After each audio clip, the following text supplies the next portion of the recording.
Hi welcome to online technology tutorials in తెలుగులో technology ట్యుటోరియల్స్కి స్వాగతం. వెబ్ అప్లికేషన్ డెవలప్మెంట్ బేసిక్స్లో థర్డ్ పార్ట్ స్టార్ట్ చేస్తున్నాం. ఈ వీడియోలో మనం వెబ్సైట్స్ని డెవలప్ చేసేటప్పుడు మనకు వచ్చేటువంటి రిక్వైర్మెంట్స్, ఆ రిక్వైర్మెంట్స్ని ఫుల్ఫిల్ చేయడానికి ఏ టెక్నాలజీస్ వాడతాం అనేటువంటి చూద్దాం. In this video I'm trying to map the requirement and the technology together based on which technology is used to fulfill which requirement. Now దీనికోసం నేను ఒక చిన్న ఎగ్జాంపుల్ తీసుకున్నానండి. ఇదేంటంటే ఒక వెబ్సైట్ డెవలప్ చేసాం. ఆ వెబ్సైట్లో హాల్ టికెట్ నెంబర్ని ఇన్పుట్గా తీసుకునేటువంటి ఒక వెబ్ పేజ్ ఉండాలి. హాల్ టికెట్ నెంబర్ ఇన్పుట్గా తీసుకున్న తర్వాత ఆ నెంబర్ని సర్వర్కి సబ్మిట్ చేస్తే సర్వర్ దగ్గర ఉండేటువంటి వెబ్సైట్లో ఏదైనా ఒక ప్రోగ్రామ్ ఆ ఇచ్చినటువంటి హాల్ టికెట్ నెంబర్ని తీసుకుని తర్వాత ఆ హాల్ టికెట్ నెంబర్ని బేస్ చేసుకుని డేటాబేస్కి కనెక్ట్ అయ్యి డేటాబేస్లో ఈ హాల్ టికెట్ నెంబర్ ఉందా లేదా అని వెరిఫై చేయటం, అలాగే ఆ హాల్ టికెట్ నెంబర్కి సంబంధించినటువంటి రిజల్ట్స్ అన్నిటినీ కూడా పిక్ చేసి ఆ రిజల్ట్స్ని ఒక పర్టికులర్ ఫార్మేట్లో ఫ్రేమ్ చేసి ఆ యొక్క రిజల్ట్ని రెస్పాన్స్ రూపంలో తిరిగి మళ్ళీ క్లయింట్కి పంపించాలి. అదే మీకు ఇక్కడ డయాగ్రామ్లో చాలా క్లియర్గా మెన్షన్ చేశాను. ఇప్పుడు ఈ రిక్వైర్మెంట్స్ ఫుల్ఫిల్ చేయడానికి ఏ టెక్నాలజీస్ కావాలి అనేటువంటిది ఇక్కడ చాలా ఇంపార్టెంట్. ఒకసారి ఇక్కడ జాగ్రత్తగా చూడండి. హాల్ టికెట్ నెంబర్ని ఎంటర్ చేయాలి అంటే వెబ్ పేజ్లో ఉండేటువంటి ఏ పర్టికులర్ కాంపోనెంట్స్ ఉపయోగపడతాయి. వెబ్ పేజ్లో మనం HTML ఉపయోగించి వెబ్ పేజ్ క్రియేట్ చేసినప్పుడు HTMLలో ఉండేటువంటి బేసిక్ ట్యాగ్స్ అన్నీ కూడా ఇన్ఫర్మేషన్ ప్రజెంట్ చేయడానికి మాత్రమే ఉపయోగపడతాయి. సో HTMLలో ఉండేటువంటి second part UI, user interface controls. ఈ యూజర్ ఇంటర్ఫేస్ కంట్రోల్స్ ఏవైతే ఉన్నాయో వాటిని మనం ఇన్పుట్ తీసుకోవడానికి ప్లస్ అవుట్పుట్ చూపించడానికి రెండింటికి కూడా మనం వాడచ్చు. కాబట్టి HTMLలో ఉండేటువంటి సెకండ్ పార్ట్ అనగా అనుకుంటే ఆ UI కంట్రోల్స్ ఏవైతే ఉన్నాయో వాటిని ఉపయోగించి మనం పేజ్ని డిజైన్ చేసి అందులోకి మనం హాల్ టికెట్ నెంబర్ని తీసుకోవాలి. తీసుకున్న తర్వాత ఆ హాల్ టికెట్ నెంబర్ని వ్యాలిడేట్ చేయాలి. సో ఏంటంటే ఆ వ్యాలిడేషను, for example hall ticket number అనేది 10 డిజిట్స్ నెంబర్ అనుకోండి. 10 డిజిట్స్ అంటే అది న్యూమరిక్ నెంబర్. ఖచ్చితంగా హాల్ టికెట్ నెంబర్ అనేది న్యూమరిక్ టైప్ అయి ఉండాలి. 2, అది 10 డిజిట్స్ సైజుతో ఉండాలి. 10 డిజిట్స్ కన్నా ఎక్కువ ఉండకూడదు, 10 డిజిట్స్ కన్నా తక్కువ ఉండకూడదు అనుకోండి, ఒక రూల్. నౌ ఈ 2 రూల్స్ని చెక్ చేసి ఆ 2 ఓకే అనుకుంటేనే అప్పుడు ఆ ఎంటర్ చేసిన హాల్ టికెట్ నెంబర్ని సర్వర్కి పంపించాలి రిక్వెస్ట్ రూపంలో. సో కాబట్టి ఇక్కడ క్లయింట్ సైడ్ ఆ పర్టికులర్ ఎంటర్ చేసినటువంటి హాల్ టికెట్ నెంబర్ని వ్యాలిడేట్ చేయాలంటే మనకి ప్రోగ్రామింగ్ లాంగ్వేజ్కి సంబంధించినటువంటి ఆపరేటర్స్, అలాగే కంట్రోల్ స్ట్రక్చర్స్ ఇవన్నీ కావాలి. మరి HTML అవన్నీ ఉన్నాయా? లేవు. కాబట్టి HTML ఈ రిక్వైర్మెంట్ని ఫుల్ఫిల్ చేయలేదు. సో క్లయింట్ సైడ్ వ్యాలిడేషన్ అయినటువంటి ఈ పర్టికులర్ టాస్క్ని పెర్ఫామ్ చేయడానికి మనకు ఒక లాంగ్వేజ్ కావాలి. సో ఇప్పుడు HTML అనేటువంటిదేమో ఇన్పుట్ తీసుకోవడానికి అవసరమైన కంట్రోల్ని క్రియేట్ చేసింది. కానీ ఆ కంట్రోల్లో ఎంటర్ చేసినటువంటి వాల్యూస్ ఏవైతే ఉన్నాయో వాటి మీద వ్యాలిడేషన్ పెర్ఫామ్ చేయడానికి మనకి HTMLతో కలిసి పనిచేసేటువంటి ఒక లాంగ్వేజ్ కావాలి. సో ఆ లాంగ్వేజ్ ఇప్పుడు సపోజ్ C లాంగ్వేజ్ పనిచేస్తుందంటే HTMLతో కలిసి పనిచేయదు, C++ పనిచేస్తుందా, పనిచేయదు. కాబట్టి HTMLతో కలిసి పనిచేసేటువంటి ఒక స్క్రిప్టింగ్ లాంగ్వేజ్ కావాలి, అదే JavaScript. So HTML JavaScript కలిసినట్టయితే కనుక మనకి ఈ పర్టికులర్ టాస్క్ని ఫుల్ఫిల్ చేయొచ్చు. అంటే performing validations on the input data. Okay అండి, right. Once client side validations complete అయిన తర్వాత అన్నీ ఓకే అనుకుంటే then the request will be sended to server. నా ఇప్పుడు సర్వర్ దగ్గర ఏం జరుగుతుందండి, ఈ హాల్ టికెట్ని రిసీవ్ చేసుకోవాలి, అంటే రిక్వెస్ట్ని రిసీవ్ చేసుకోవాలి. రైట్. రిక్వెస్ట్ రిసీవ్ చేసుకోవడం అనే దానికి ముందు మీకు ఇంకొక ఇంపార్టెంట్ పాయింట్ చెప్పాలి. ఇక్కడ మనకి రిక్వెస్ట్ రెస్పాన్స్ అనేవి ఉన్నాయి చూసారా? ఈ రిక్వెస్ట్ రెస్పాన్స్లో జనరల్గా మనకి 2 రకాల డేటా ఉంటాయి. Request includes implicit and explicit data. Explicit data అంటే మనకు తెలుసు ఏంటంటే అది ఇక్కడ ఈ పర్టికులర్ పేజ్లో HTML పేజ్లో మీరు ఎంటర్ చేసినటువంటి డేటా ఏదైతే ఉందో అది ఎక్స్ప్లిసిట్ డేటా. కానీ వాట్ ఈజ్ ఇంప్లిసిట్ డేటా?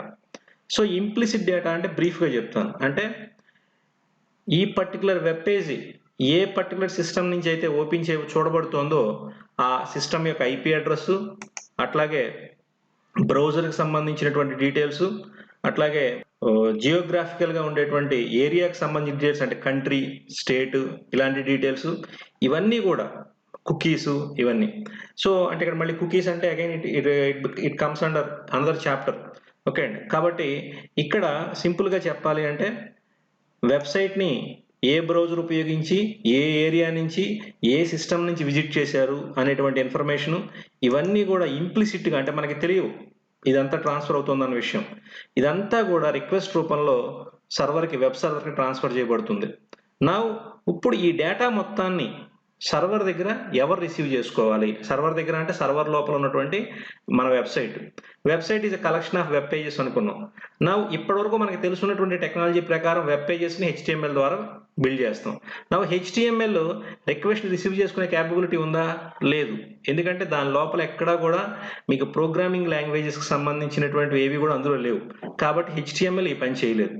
కాబట్టి మనకి ఒక కొత్త సర్వర్ సైడ్ టెక్నాలజీ కావాలి.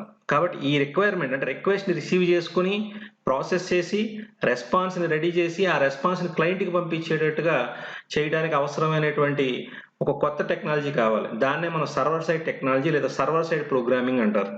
సో కాబట్టి ఇక్కడ సర్వర్ సైడ్ టెక్నాలజీ ఎందుకు అవసరము అంటే రిక్వెస్ట్ రిసీవ్ చేసుకుని తర్వాత ఆ రిక్వెస్ట్లో ఉన్న డేటాని తీసుకుని అగైన్ అవసరమైతే దాని మీద వ్యాలిడేషన్స్ పెర్ఫామ్ చేసి డేటాబేస్కి కనెక్ట్ అవ్వడం, అలాగే ఇంకా మిగతా లాజిక్స్ కూడా అవసరమైన రిక్వెస్ట్లో ఏదైతే క్లయింట్ అడిగాడో దానికి తగ్గట్టుగా ఆపరేషన్స్ అన్ని పెర్ఫామ్ చేసి రిజల్ట్ని రెడీ చేసి ఆ రిజల్ట్ని క్లయింట్కి మళ్ళీ రెస్పాన్స్ రూపంలో పంపించాలి. So again response includes implicit data and explicit data also that is. So ఈ విధంగా పంపించడానికి HTML అనే టెక్నాలజీ పనికిరాదు. సో కాబట్టి ఇక్కడ again we require a server side programming. So ఈ సర్వర్ సైడ్ ప్రోగ్రామింగ్ అనేది అగైన్ డిఫరెంట్ టెక్నాలజీస్ ద్వారా పెర్ఫామ్ చేయడం జరుగుతుంది. సో ఇప్పుడు ఒకసారి మన రిక్వైర్మెంట్స్ని ఇందాక నేను ఎక్స్ప్లెయిన్ చేసిన దాన్ని ఒకసారి బ్రీఫ్గా ఇక్కడ నోట్స్ రూపంలో చూద్దాం. మన రిక్వైర్మెంట్స్ ఏంటండి? Web page or web pages to take the student hall ticket number and other data as input. Next రెండో రిక్వైర్మెంట్ ఏంటి అంటే నేను ఇక్కడ సింపుల్గా మాత్రమే ఎక్స్ప్లెయిన్ చేస్తున్నాను. ఎంటర్ చేసినటువంటి hall ticket number, the hall ticket number validation at client side related to the size are format ఏదైనా కావచ్చు. నెక్స్ట్ తర్వాత వన్స్ వ్యాలిడేషన్ కంప్లీట్ అయినప్పుడు అంటే ఎంటర్ చేసినటువంటి హాల్ టికెట్ నెంబర్ యొక్క సైజు ఫార్మేట్ కరెక్ట్గా ఉంది అనుకుంటే దెన్ అప్పుడు మాత్రమే మనం డేటాని సర్వర్కి పంపించాలి. సో అది ఎలా పంపిస్తాం? Submit or send request to server along with the input data. అంటే HTML పేజ్లో ఎంటర్ చేసినటువంటి డేటా ఏదైతే ఉందో దాన్ని మనం సర్వర్కి పంపించడం జరుగుతుంది. వన్స్ వెబ్ సర్వర్కి పంపించాం తర్వాత అక్కడ ఏం జరగాలి? Receiving the request along with the data. రిక్వెస్ట్ని రిసీవ్ చేసుకోవాలి, రిక్వెస్ట్తో పాటు ఉన్న డేటాని కూడా తీసుకోవాలి. ఇక్కడ మన ఎగ్జాంపుల్లో అయితే hall ticket number. Validate the hall ticket number. ఈ హాల్ టికెట్ నెంబర్ని ఎలా వ్యాలిడేట్ చేస్తామండి? అదేంటంటే ఆల్రెడీ మనం క్లయింట్ సైడ్ వ్యాలిడేట్ చేసాం. క్లయింట్ సైడ్ 2 మాత్రమే వ్యాలిడేట్ చేసాం. ఎట్లా? సైజు అట్లాగే టైప్ మాత్రమే. కానీ అది నిజంగా హాల్ టికెట్ నెంబరా కాదా అంటే మన దగ్గర ఉన్న ఒరిజినల్ హాల్ టికెట్ నెంబర్తో ఈ నెంబర్ ఉన్నట్టయితే దెన్ ఇట్ ఈస్ నే valid hall ticket number. So దానికోసం ఏం చేస్తాం? డేటాబేస్కి కనెక్ట్ అయ్యి డేటాబేస్లో ఉన్నటువంటి హాల్ టికెట్ నెంబర్స్లో ఈ నెంబర్ ఉందో లేదో మనం చెక్ చేయాలి. If the hall ticket number is valid అంటే రిసీవ్ చేసుకున్నటువంటి హాల్ టికెట్ నెంబర్ వ్యాలిడ్ అయితే then get the marks and send the result to the client in the required format. So ఎప్పుడైతే enter చేసిన hall ticket number డేటాబేస్లో ఉందో అప్పుడు ఆ particular hall ticket నెంబర్కి సంబంధించిన మార్క్స్ ప్లస్ మిగతా డీటెయిల్స్ అన్నీ కూడా ఫెచ్ చేసి తీసుకుని క్లయింట్ యొక్క రిక్వైర్డ్ ఫార్మాట్లో రెస్పాన్స్ కింద పంపించాలి. అదే ఒకవేళ ఎంటర్ చేసిన హాల్ టికెట్ నెంబరు డేటాబేస్లో లేదనుకోండి, దెన్ ఎర్రర్ మెసేజ్ పంపించాలి. So invalid hall ticket number అలాగా. నెక్స్ట్ అలా కాకుండా కొన్నిసార్లు సర్వర్ సైడ్ ప్రోగ్రామింగ్లో ఏదైనా టెక్నికల్ ప్రాబ్లం వల్ల రిసీవ్ చేసుకున్న రిక్వెస్ట్ని ప్రాసెస్ చేయలేకపోయాం అనుకోండి, దెన్ ఆ కేసులో మనం ఏం చేయొచ్చు, if unable to process the request send error message to the client in the required format. So ఏదైనా డేటాబేస్ కనెక్షన్ ప్రాబ్లం కావచ్చు, లేదా ఏదైనా టెక్నికల్ ఇష్యూ వల్ల అగైన్ ఆ రిక్వెస్ట్ కనుక ప్రాసెస్ చేయలేకపోయినట్టయితే, దెన్ ఇక్కడ హాల్ టికెట్ నెంబర్ వ్యాలిడ్ కాదు, ఇన్వాలిడ్ కాదు. ఓకే అండి, ఇది స్పెషల్ కేస్. రిక్వెస్ట్ రిసీవ్ చేసుకున్న రిక్వెస్ట్ని మనం సర్వర్ ప్రాసెస్ చేయలేకపోతుంది టెక్నికల్ ప్రాబ్లం వల్ల. అప్పుడు కూడా రెస్పాన్స్ ఉండాలి. కాబట్టి ఆ రెస్పాన్స్లో ఏముంటుంది, ఎర్రర్ మెసేజ్ ఉంటుంది. సో ఇది brief requirement based on the above example. ఇప్పుడు ఈ రిక్వైర్మెంట్స్ని ఎవరెవరు ఫుల్ఫిల్ చేస్తారు, ఏ రిక్వైర్మెంట్స్ని ఏ టెక్నాలజీస్ ఫుల్ఫిల్ చేస్తాయో చూద్దాం. ఇన్ఫర్మేషన్ని ఫార్మాట్ చేసి చూపించడానికి HTMLలో ఉండేటువంటి ట్యాగ్స్ ఉపయోగించి చేయొచ్చు. That is so images, paragraphs, headings, subheadings, table, okay అండి, borders, background colour, foreground colour, font size ఇవన్నీ మారుస్తూ మనం విజువల్గా రీడబుల్గా ఉండేటట్టుగా చూపించవచ్చు. ఇన్పుట్ తీసుకోవటానికి కానీ అవుట్పుట్ చూపించడానికి కానీ రెండింటికి కూడా HTML ఇన్పుట్ కంట్రోల్స్ని యూజ్ చేయడం జరుగుతుంది. దట్ ఈస్ నెక్స్ట్ ఒక కంప్లీట్ వెబ్సైట్ని మేనేజ్ చేసేటప్పుడు ఓకే అండి, నా స్టైలింగ్ ఇన్ఫర్మేషన్ అని చెప్పి అంటారు. అంటే వెబ్ పేజెస్లో ఉండేటువంటి స్టైలింగ్ ఇన్ఫర్మేషన్ అంటే background colours, foreground colours, font information, okay అండి, next alignments, line width, height, margins ఇలాంటివన్నీ కూడా. సో ఒక వెబ్సైట్ మొత్తానికి సేమ్ లుక్ అండ్ ఫీల్ ఉండాలి అనుకున్నట్టయితే స్టైలింగ్ ఇన్ఫర్మేషన్ అనేటువంటిది మనం కామన్గా CSS ఫార్మాట్లో మెయింటైన్ చేయడం జరుగుతుంది. దీనివల్ల వెబ్సైట్ యొక్క స్టైలింగ్ ఇన్ఫర్మేషన్ మేనేజ్ చేయడం చాలా ఈజీ అవుతుంది. స్టైలింగ్ ఇన్ఫర్మేషన్ డూప్లికేట్ చేయకుండా మనం ఒక సింగిల్ ఫైల్ రూపంలో రాసి దాన్ని ఎంటైర్ వెబ్సైట్ మొత్తానికి బైండ్ చేసుకోవచ్చు. సో దీనివల్ల స్టైలింగ్ ఇన్ఫర్మేషన్ మనం మార్చాలన్నా కూడా చాలా ఈజీగా ఒక ఫైల్లోనే మార్చుకోవచ్చు. దీన్ని CSS ఫైల్స్ అని చెప్పినట్టు cascading style sheets. So managing the visual information are style information among the website.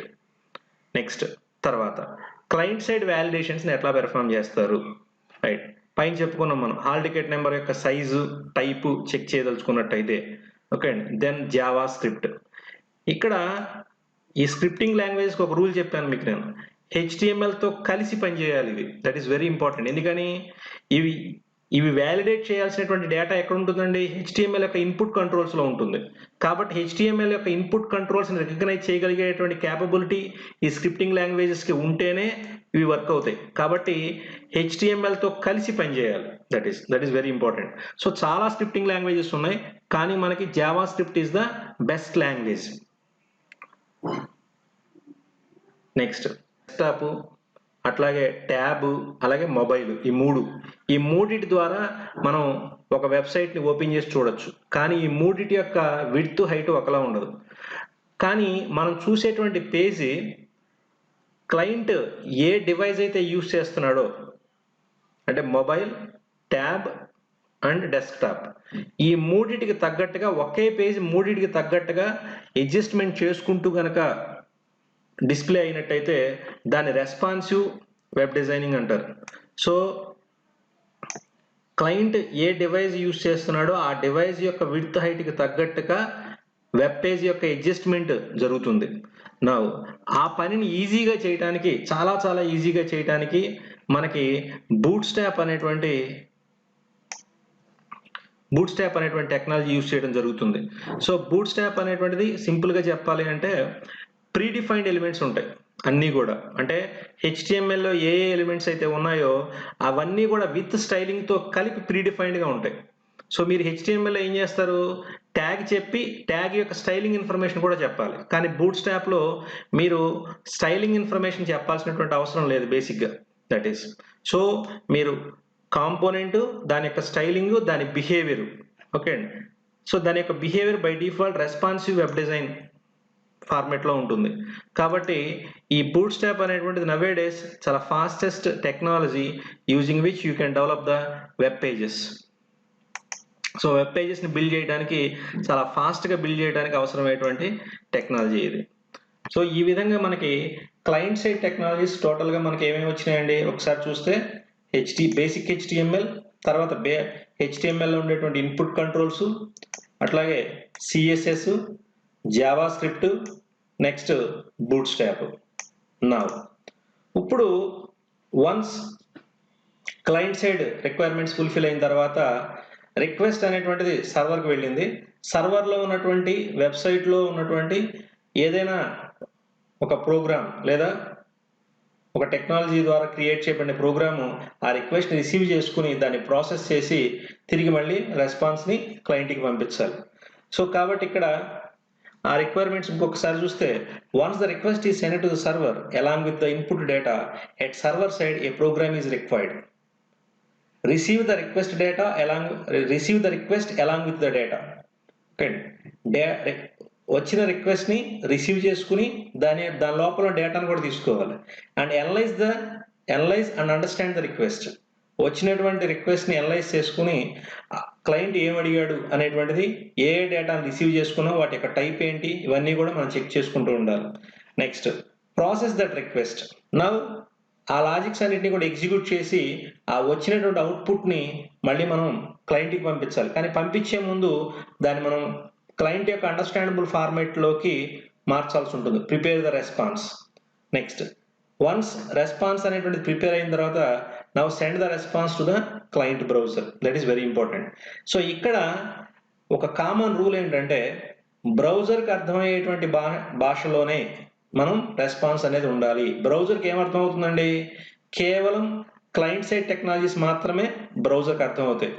So మీరు సర్వర్ సైడ్ ప్రోగ్రామింగ్ కింద ఏ టైప్ ఆఫ్ టెక్నాలజీ వాడినా సరే, కానీ పంపించేటువంటి రెస్పాన్స్ యొక్క ఫార్మాట్ మాత్రం ఖచ్చితంగా ఎప్పుడు కూడా క్లయింట్ సైడ్ టెక్నాలజీ అయి ఉండాలి. ఎందుకంటే క్లయింట్కి అర్థమయ్యేటువంటిది, అంటే వెబ్ బ్రౌజర్కి అర్థమయ్యేటువంటిది కేవలం క్లయింట్ సైడ్ టెక్నాలజీస్ మాత్రమే. అంటే basic HTML, CSS, Java script ఇవి మాత్రమే క్లయింట్కి అర్థమవుతాయి. That is next. నా ఇప్పుడు ఇక్కడ ఈ సర్వర్ సైడ్ ప్రోగ్రామింగ్ రిక్వైర్మెంట్స్ ఏవైతే ఉన్నాయో ఈ రిక్వైర్మెంట్స్ అన్ని కూడా మనం HTML ద్వారా పెర్ఫామ్ చేయగలమా? To perform above operation separate technology is required because HTML is unable to perform any type of the above, Now అంటే దాని అర్థం ఏంటంటే why ఎందుకని HTML పెర్ఫామ్ చేయలేదు? HTML is just a markup language, not a regular programming language. That is. ఇంకా క్లియర్గా చెప్పాలంటే చూడండి, ఇన్ హెచ్టిఎంఎల్ మీకు డేటా టైప్స్ ఉండవు, వేరియబుల్స్ ఉండవు, ఆపరేటర్స్ ఉండవు, కంట్రోల్ స్ట్రక్చర్స్ ఉండవు, యారేస్ ఉండవు, ఫంక్షన్స్ ఉండవు, డేటాబేస్ API ఉండవు, అలాగే రిక్వెస్ట్ని రిసీవ్ చేసుకోవడం, రిక్వెస్ట్ అండ్ రెస్పాన్సెస్ని హ్యాండిల్ చేసేటువంటి ఫంక్షన్స్ ఉండవు, ఇవేమి ఉండవు. అంటే totally HTML is unable to fulfill these requirements. కాబట్టి you require a new technology at server side. So ఈ సర్వర్ సైడ్ ప్రోగ్రామింగ్ని ఇంప్లిమెంట్ చేయడానికి మనకి డిఫరెంట్ కంపెనీస్ డిఫరెంట్ టెక్నాలజీస్ని ప్రొవైడ్ జరిగింది. సో ఇందులో జావా వాళ్ళు servlets and JSP, they came up with servlets and JSP with Java programming language. మీకు చెప్పాను request and రెస్పాన్సెస్ని handle చేయటం, next programming లాంగ్వేజ్కి సంబంధించిన అన్ని ఫీచర్స్ కూడా కావాలి మనకి. డేటా టైప్స్ కావాలి, ఆపరేటర్స్ కావాలి, కంట్రోల్ స్ట్రక్చర్స్ కావాలి. ఇవన్నీ ఉంటేనే మనం అక్కడ క్లయింట్ అడిగినటువంటి దానికి తగ్గట్టుగా మనం రెస్పాన్స్ని రెడీ చేసి పంపించగలుగుతాం. సో కాబట్టి every server side technology must require ఏ ప్రోగ్రామింగ్ లాంగ్వేజ్. సో ఇక్కడ సర్వ్లెట్స్ అండ్ JSPకి జావా అనేటువంటి సపోర్ట్గా ఉంటుంది. Next ASP, it is from Microsoft. So ASP with VB script. Next PHP. So PHP అనేటువంటి సర్వర్ సైడ్ ప్రోగ్రామింగ్ కింద use చేసుకున్నప్పుడు ఇందులోనే మీకు processing logic సంబంధించినటువంటి కాన్సెప్ట్ కూడా ఇందులో ఇంప్లిమెంట్ చేయబడడం జరిగింది. కాబట్టి PHP is exclusively meant for web application development. Next Microsoft వాళ్ళ నుంచి ఇంకొకటి కూడా రావడం జరిగింది, అది ASP.NET with C#. So ASP.NET with C# లేదా ASP.NET విత్ VB.NET ఆల్సో. మీరు కావాలంటే ఇక్కడ you can use VB.NET also. మీరు C#.NET కానీ VB.NET కానీ ASP.NET కలిపి యూజ్ చేసుకోవచ్చు as a server side programming technology. That is now ఇక్కడ ప్రతి సర్వర్ సైడ్ టెక్నాలజీలో ఒక ప్రోగ్రామింగ్ లాంగ్వేజ్ని ఎందుకు యూజ్ చేసాం అంటే ఇక్కడ చూడండి, because request and response handling by server side technology and rest of the processing by programming languages, because they only provides data types, variables, control structures, operators and each and everything which is required for processing. That is next. ఇక ఇది కాకుండా మీకు ఎడిషనల్గా ఇంకొక కొత్త important frameworks గురించి చెప్పాలి, అవే JavaScript frameworks. మీరు క్లయింట్ సైడ్ ఆల్రెడీ జావా స్క్రిప్ట్ని యూజ్ చేస్తామని చెప్పుకున్నాం మనం, కానీ నవేడేస్ వెబ్ అప్లికేషన్ డెవలప్మెంట్ని కూడా విండోస్ అప్లికేషన్ డెవలప్మెంట్ లాగానే, అంటే విండోస్ అప్లికేషన్ డెవలప్మెంట్ బిహేవియర్లా ఉండేటట్టుగా చేయటానికి సింపుల్గా చెప్పాలంటే ఓకే అండి, మనకి జావా స్క్రిప్ట్ ఫ్రేమ్వర్క్స్ అనేటువంటివి అవసరం వచ్చినాయి. సో అంటే నేను ఒక పర్టికులర్ పాయింట్ ఆఫ్ వ్యూలోనే ఈజీగా అర్థం అవడం కోసం చెప్తున్నాను ఓకే అండి. కానీ ఈ ఫ్రేమ్వర్క్స్ గురించి స్టడీ చేసేటప్పుడు there is lot of things behind each and every framework okay అండి. సో ఇక్కడ మనం ఒక వెబ్ పేజ్ని తీసుకున్నప్పుడు ఆ వెబ్ పేజ్ రిక్వెస్ట్ని సర్వర్కి పంపించడం, అట్లాగే రెస్పాన్స్ రిసీవ్ చేసుకోవడం అనే ఈ రెండు పనులు కూడా ఓకే అండి ఎసింక్రనస్ మోడ్లో జరగాలి. That is very important point okay. So అంటే ఏంటి, క్లయింట్కి అసలు బ్యాక్ ఎండ్ ప్రాసెసింగ్ జరుగుతుందన్న విషయం తెలియకూడదు. అంటే ఎవరైతే వెబ్ పేజ్తో ఇంటరాక్ట్ అవుతున్నారో ఆ వెబ్ పేజ్ని వ్యూ చేస్తున్నటువంటి వాళ్ళకి వాళ్ళు జస్ట్ ఒక విండోస్ అప్లికేషన్తో ఇంటరాక్ట్ అవుతున్నారు అనేటువంటి ఫీల్ ఉండాలి. బ్యాక్ ఎండ్లో రిక్వెస్ట్ని పంపించడం, డేటా తీసుకోవడం, మళ్ళీ అగైన్ రిక్వెస్ట్ని పంపించడం, మళ్ళీ డేటా తీసుకోవడం, ఇదంతా కూడా బ్యాక్ ఎండ్లో ఆటోమేటిక్గా జరిగిపోతూ ఉంటుంది. అంటే సింపుల్గా చెప్పాలి అంటే రిక్వెస్ట్ పంపించడానికి మీరు సబ్మిట్ బటన్ ప్రెస్ చేయాల్సినటువంటి అవసరం లేకుండా, సింపుల్గా చెప్పాలంటే ఈజీగా అర్థం అవడం కోసం చెప్తున్నాను ఒకటి. రెండు, డేటా బైండింగ్, అంటే సర్వర్ నుంచి వచ్చినటువంటి డేటాని క్లయింట్ సైడ్ ఏ కంట్రోల్స్లో మనం చూపించాలో ఆ కంట్రోల్స్తో బైండ్ చేయడం. దట్ ఈస్ సో ఇప్పుడు మనకి సర్వర్ దగ్గర నుంచి వచ్చిన డేటా క్లయింట్ సైడ్ HTML పేజ్లో ఇన్పుట్ కంట్రోల్స్లోనే చూపించాలి. సో ఏ కంట్రోల్స్లో దాన్ని చూపించాలి.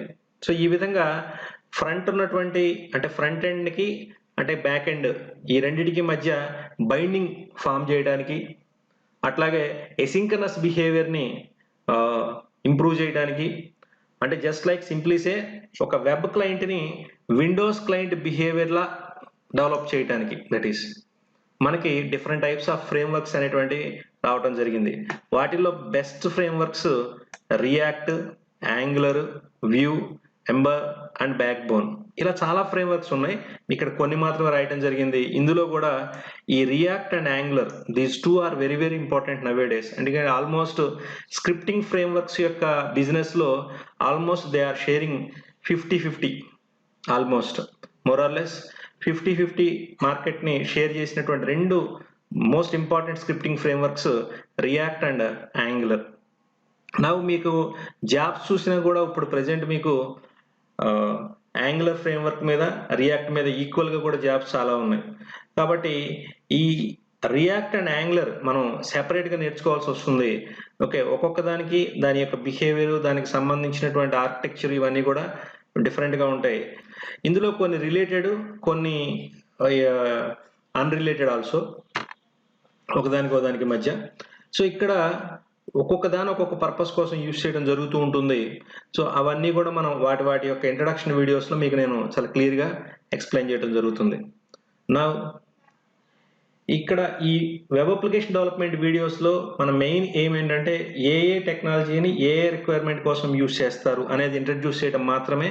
వాటికి సంబంధించినటువంటి ఫుల్ ప్లెడ్జ్డ్ ట్యుటోరియల్స్ అనేటువంటివి దానికి సెపరేట్గా ప్రొవైడ్ చేయడం జరుగుతుంది. ఓకే అండి. సో ఆ వీడియోస్ మీరు చూసి వాటిని నేర్చుకుంటారని చెప్పి ఆశిస్తున్నాం. Thank you. హాయ్ వ్యూవర్స్, మీరు మా వీడియోస్ని లైక్ చేసి మా ఛానల్ని సబ్స్క్రైబ్ చేయండి. అట్లాగే బెల్ ఐకాన్ని ప్రెస్ చేయండి. తద్వారా మా వీడియోస్ అన్నీ కూడా మీకు ఎప్పటికప్పుడు అప్డేట్ అవుతూ ఉంటాయి. కామెంట్స్ రూపంలో మీ వాల్యుబుల్ ఫీడ్బ్యాక్స్ని ప్రొవైడ్ చేయండి, so that we can improve our videos content. Thank you.